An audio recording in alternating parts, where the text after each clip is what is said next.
Bonsoir à tous, j'espère que vous allez bien. On me demande en commentaire et dans le Discord, vous avez vu, je suis à 941, c'est pas mal, hein. Je pense que je vais m'arrêter à 800. Et à 800, on va reprendre. On me demande dans le Discord, en commentaire, ouais, comment tu fais pour t'entraîner? Est-ce qu'il faut faire des exercices tactiques? Comment il faut faire pour se forcer à travailler? Donc on va dire qu'en un instant, je me suis dit, oulala, si jamais je leur réponds, ils vont pas être contents. Mais moi, je suis pas prof d'échecs, déjà. Premier truc, vous pouvez me rayer de votre liste d'abonnements, simplement parce que je suis pas prof d'échecs, je suis pas coach, je suis pas un grand sportif, loin de là, je suis pas un psychologue.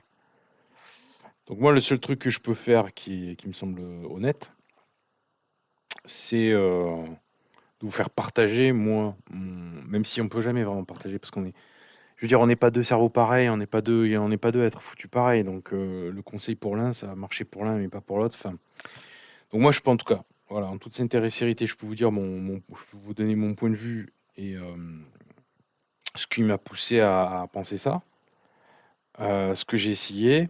euh, je peux vous donner des petits éléments, mais ça peut ne pas vous convenir. Voilà. Donc je vais essayer. Le premier truc, alors déjà, juste peut-être, j'aime pas raconter ma vie, mais juste pour vous resituer. Moi déjà, il y a une grosse différence par rapport à vous, c'est que j'ai pas appris à jouer sur internet, moi. Vous voyez, j'ai pas appris à jouer sur Chesscom, etc. Moi, j'ai pas appris à, vous voyez, faire du 1 minute, du 5 minutes, 10 minutes. C'était pas ça en fait. Moi, j'ai appris sur un. Ça va pas me rajeunir tout ça, mais moi, j'ai appris sur un jeu d'échecs analogique. Alors bon, mon père m'a appris à jouer aux échecs, mais après, j'ai joué un petit peu avec ma famille comme ça. Mais on va dire que là où j'ai commencé un peu à progresser, à regarder. Ah, c'est à moi de jouer? Ah bon. Là où j'ai un peu commencé à progresser et à m'entraîner, en fait, c'est contre un ordinateur d'échecs, vous savez, analogique. On jouait avec les pièces, donc déjà en 3 dimensions. Et puis la cadence, vous allez rire, mais c'était le jeu d'échecs, lui, il répondait en, je sais pas, moi, en 1 seconde, quoi, 1 seconde et demie, un truc comme ça, pas plus. Mais moi, par contre, je répondais dans le temps que je voulais. C'est-à-dire que le jeu d'échecs, il mettait 1 seconde à répondre, ou une demi-seconde à répondre, ou 1 seconde à répondre, et moi, après, je regardais la position, je réfléchissais. Et tant que j'avais pas un coup qui me convenait, je jouais pas. Donc vous voyez le genre de cadence, c'est-à-dire que je jouais à ma cadence à moi, en fait. Je sais même pas combien de temps duraient mes parties, mais ce que je m'étais rendu compte très rapidement, c'était qu'en fait, le jeu d'échecs, il jouait trop bien. Le jeu d'échecs analogique, mince. Le jeu d'échecs analogique, il jouait très très bien. Donc en fait, sa manière de... Ah mais c'est à moi de jouer, il a pas pris. Bon, j'ai pas compris. Donc sa manière de jouer, elle était trop bonne. Il trouvait des trucs que moi je comprenais pas du tout, je voyais pas du tout. Des fois, c'était en 2 coups qu'il arrivait à m'avoir, des fois, c'était en 1 coup qu'il essayait à m'avoir. Mais ce qui veut dire que non, décidément, les alignements pour les 900, c'est toujours pas acquis, hein. Mais ce qui veut dire que bon, comment je vais perdre cette partie? Il aimerait me mater, je parie. Allez, on va voir s'il me mate. Hem, donc c'est ce qui veut dire non, bah, excusez-moi, je suis interrompu. Je vais arrêter ce truc-là, j'en ai assez fait pour perdre aujourd'hui. Voilà, c'est bien, bravo. Ouais, donc je jouais sur un jeu d'échecs analogique, donc j'avais vachement de temps, en fait, pour réfléchir. Donc moi, j'ai passé mon temps à m'entraîner en réfléchissant, en fait. Donc le premier truc que j'ai fait, moi, pour m'entraîner, je suis désolé de mettre vos espérances sur les outils technologiques qui sont à votre disposition ou la littérature qui est à votre disposition, mais le premier truc, moi, que je ne peux que vous conseiller pour progresser, c'est réfléchir. Ce que je vous dis quasiment depuis le début, quoi. C'est que c'est pas cadeau les échecs. L'échec, c'est pas un jeu. Il y a beaucoup de possibilités, et donc c'est impossible de tout retenir, de tout apprendre, de tout regarder, etc. Donc il faut s'entraîner, il faut entraîner son cerveau. C'est un peu comme si on avait un cerveau d'échecs. Et en fait, il faut muscler son cerveau d'échecs. Ça ne peut se passer que comme ça. Alors, il y a des gens qui sont naturellement plus doués que d'autres, c'est-à-dire naturellement, ils ont des aptitudes pour se muscler plus vite, leur cerveau d'échecs, que vous ou moi peut-être. Mais le premier truc que je vois, c'est ça, c'est réfléchir. Il y a une position, voilà, tiens, oh là là, je me suis pris un mat. Vous regardez cette position, vous dites comment j'ai fait pour me faire prendre un mat. Ah oui, c'est vrai, Lionel, il m'avait pas dit une fois qu'il fallait regarder les cases du roi et que quand c'est enfermé, là, il y a le petit couloir. Et donc, bim, ça s'appelle le mat du couloir. Ah ouais, il faut vraiment que je fasse attention à ça. Vous regardez cette position, vous la regardez, vous la méditez, et la prochaine fois qu'il vous arrive un mat du couloir, vous recommencez. Pas vous vous engueulez, vous forquez pas là, comme je vous ai expliqué la dernière fois, non, pas vous forquez vous. Vous prenez la position et vous réfléchissez, vous dites qu'est-ce qui fait que j'ai pas vu? Pourquoi je m'en méfie pas? Ça vient d'où? Ah oui, c'est quand j'ai levé cette tour en fait. C'était pas bon ça de relever cette tour là. Et vous n'avez pas besoin d'ordinateur pour ça, je suis désolé. Vous revenez sur l'erreur que vous avez faite, vous réfléchissez, vous essayez de trouver en fait, vous essayez de trouver les solutions par vous-même. Vous voyez? Ça, je pense que c'est le truc le plus efficace. Tout à l'heure, il y en a un qui me dit: «Ah oui, regarde, Lionel». Je joue. Je joue là où j'ai repris. Non, c'est bon, j'ai pas repris. Il y en a un qui me dit: «Ah oui, Lionel, regarde, moi j'ai vachement peur quand on me joue ça là, parce que je sais pas quoi faire». Eh ben, faut réfléchir. Dire: «Ouh là là, comment je peux parer ça?» Alors peut-être que je peux parer comme ça. Ah oui, mais 2 pièces contre la dame, c'est pas génial. Ça va encore, mais c'est pas génial en termes de matériel. Bon, ben, vous allez vite voir que vous avez pas beaucoup de moyens. Normalement, vous devriez trouver cette réponse. Alors il y en a 2 autres des réponses, hein. Il y a ça, la Traxler, mais c'est violent. Il faudrait faire, plusieurs vidéos là-dessus. Ou il y a même ça, un petit trick que je vous avais montré dans une des vidéos. Mais on s'en fout des tricks et des théories et tout, etc. Non, tout ça c'est bien. Vous pouvez. Ah oui, il m'a montré la Traxler. Vous allez vous emmêler les pinceaux. Vous allez vous tromper. Donc vous voulez progresser sur ça. Comme je disais tout à l'heure, vous vous donnez un nom pour cette position-là. Vous donnez un nom. Par exemple, vous dites c'est la Frag Liver Attack. Voilà. Ou l'italienne cavalier G5. Voilà, ça c'est l'italienne. Bon, pour moi c'est ça. Par exemple, vous voyez. Pour moi c'est. Quand je vois ça, c'est italienne de cavalier, cavalier G5. C'est ça, ça fait ça dans ma tête. Ça s'est mis comme ça dans ma tête. Italienne de cavalier, cavalier G5. Et voilà. Et il y a un moment où vous dites, ah oui, mais bah, D5 c'est pas mal. Voilà, D5 c'est pas mal. Et vous apprenez comme ça. Donc il faut réfléchir. Donc le premier conseil que je peux vous donner, c'est, je suis désolé, hein, je vais casser des espoirs peut-être, mais j'ai pas trouvé la potion magique ou le remède miracle ou vous voyez ce que je veux dire, le truc qui fait que tout d'un coup, pouf, on devient meilleur aux échecs. Non, il n'y a que la confrontation et la réflexion. Donc en un, c'est la réflexion. En 2, on m'a dit, qu'est-ce que tu penses des exercices tactiques? Alors là, je suis très biaisé sur les exercices tactiques parce que je pense que j'en ai pas assez fait dans ma vie.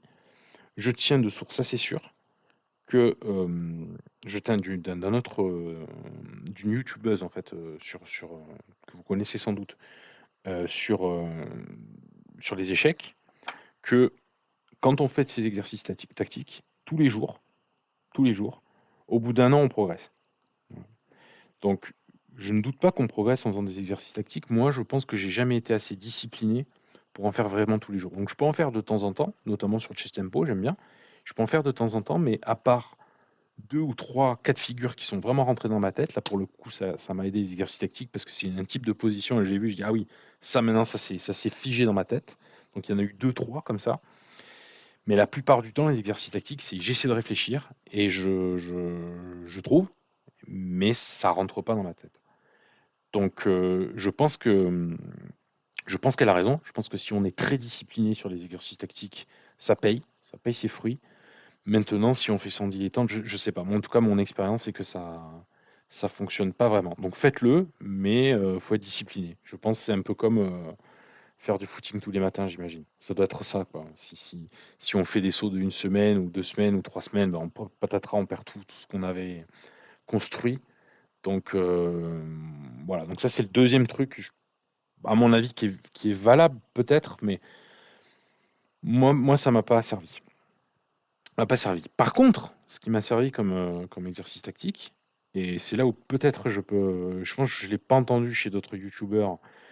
C'est peut-être l'évidence, hein, c'est pour ça qu'ils le disent pas, mais moi, je pense que c'est une évidence que j'ai pas entendue, donc ça vaut le coup de vous le dire. C'est, imaginons, je fais une partie.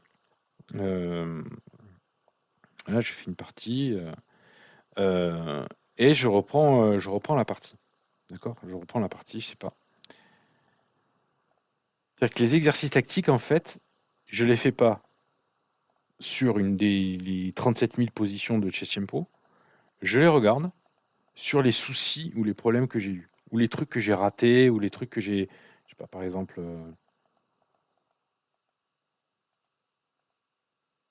voilà, là, par exemple. Je prends cette position Et je me dis: «Est-ce que j'ai pas des découvertes sur la dame?» et cetera. Bon là, la dame est attaquée, mais je reprends cette position de découverte et je me dis: «Comment j'aurais pu faire? Est-ce que j'avais le temps de faire ça?» Menace la dame. Ah oui, peut-être que j'avais le temps de faire ça. Au moins j'avais une pièce de plus. Est-ce que j'ai le temps de bouger la dame? Oui, j'ai le temps de bouger la dame parce que le fou, je peux reprendre. C'est ça que je fais en fait. C'est que je reprends une position spécifique d'une vraie partie que j'ai jouée moi, sur un truc du coup qui m'est pas forcément connu, mais qui peut m'être familier, en tout cas plus familier que les positions qu'on me montre sur les exercices tactiques, et je regarde à partir de ça. Je cherche les tactiques à partir de ça. D'accord? Et il y a un dernier moyen qui est exact, qui est le petit frère de ce que je viens de vous dire, c'est vous pouvez reprendre votre partie comme ça, ou si vous êtes un fan de l'ordinateur et que vous voyez une tactique que vous avez ratée, mais attention, attention, une tactique que vous comprenez, si l'ordinateur vous permet de repérer une tactique que vous comprenez, éventuellement, vous revenez à la position et vous regardez avant que la tactique soit effectuée, vous retravaillez un petit peu ça. Mais il se trouve que l'ordinateur vous a déjà donné la réponse, donc la rétention sera pas, je pense, sera pas aussi bonne. Qu'est-ce que vous pouvez faire comme exercice pour progresser aussi? Qu'est-ce que je peux voir d'autre? Alors si vous aimez travailler les ouvertures, bah, ce que je vous ai dit tout à l'heure, c'est quand même pas mal. Vous en faites une. Ah oui, on m'a demandé les pièges, voilà. On m'a dit les pièges, ouais, comment je fais contre les pièges dans l'ouverture? Donc le conseil que j'ai donné à Xavier, c'était, je crois, le conseil que j'ai donné à Xavier, si vous prenez des pièges dans l'ouverture, les pièges, vous les prenez un par un. N'essayez pas de regarder 10 milliards de vidéos, vous allez vous emmêler les pinceaux. N'essayez pas d'apprendre par cœur, vous allez vous emmêler les pinceaux, vous en apprendre une, puis deux, puis trois, vous allez vous emmêler les pinceaux. Faites en fonction de ce qu'on vous joue, faites en fonction de ce qu'on vous joue, et simplement, vous dites, ok, j'ai appris un truc, pas plus que un truc. Par exemple, je suis les blancs, je joue ça. Ah, je suis content. Il me joue ça, par exemple. Ah, je suis content. Il me joue ça, et je m'avise de faire, bah tiens, encore elle, cavalier G5. Et lui, tout d'un coup, il fait ça. Et je me dis, oh là là, c'est quoi ce truc? Qu'est-ce que c'est que cette histoire? J'ai jamais vu cette position, qu'est-ce que c'est cette histoire? Bon, il se trouve que ça, je sais pas si ça perd, mais moi, quand on me fait ça, ce piège, je le fais souvent. Et quand on me fait ça, c'est mort. À chaque fois, je gagne la partie. Donc j'imagine que ça ne peut pas être la bonne réponse. Quand on me fait ça, bah, si j'ai juste le cheval qui tombe, malheureusement, et ça couvre la case, donc c'est terminé. Donc je sais pas trop ce que doivent, s'il y a une alternative, mais le seul truc que je sais, c'est que le mec qui se prend ça, s'il réagit mal, imaginons que par exemple il fait ça, et voilà, le coup théorique après c'est ça, et on passe la suite, on va dire ça se passe mal pour les blancs. Bah, il devrait revenir, se dire: «Ah ouais, il m'a fait un coup bizarre», et me dire: «Ah oui, mais peut-être que j'aurais dû essayer de faire ça». Ça, c'est pas bon non plus, mais c'est pas grave, mais il doit se dire: «Peut-être que j'aurais dû essayer de faire ça». Ah d'accord, OK. Bon OK, je retiens. Sur l'italienne, là, quand je fais mon petit cavalier G5, si jamais il me prend le pion en E4, je remange avec le cavalier. Ce qui est pas bon, hein. À mon avis, c'est pas bon parce qu'il y a directement, il y a fou il y a pion ici. Et la prochaine fois, vous le faites. La prochaine fois, vous faites. Et peut-être que la prochaine fois, il vous fera ça. Et vous arriverez tout seul à vous dire: «Ah oui, en fait, le mieux, c'est tu sais quoi? C'est carrément, je vais déroquer le roi, je déroque le roi et ensuite, je lui mange le cheval». Une fois que vous arriverez à cette conclusion, beh, quand vous arriverez dans cette position, vous aurez retenu que: «Ah oui, d'accord, non, mais sur ça, je connais, je fais ça». Et du coup, je tombe pas dans le piège qui m'a tendu de, prendre avec le cheval. OK? Mais l'apprenez pas par cœur. Apprenez-le que si ça vous arrive. Et si ça vous arrive, apprenez juste un coup. Vous dites: «Ah oui, d'accord, donc du coup, maintenant, je vais faire ce coup-là». Ou tant pis si vous vous trompez, si votre analyse, elle vous dit: «Tiens, je vais faire ce coup-là, je vais faire ce coup-là». Mais faites-le par vous-même et n'apprenez qu'un seul coup. Et les pièges, vous les faites un par un. OK? Pas plus. Bon allez, je vous laisse, pour ce soir, voilà. Ça vous donne quelques petites pistes. Il y en a d'autres, hein, des trucs que je pourrais vous donner quand même comme conseil pour progresser. Mais ça vous donne déjà une petite, voilà, trois petites idées. Je pense qu'elles vous seront utiles, ou alors sinon, bah, dites-moi en commentaire. Allez, bonne soirée. Ciao, ciao.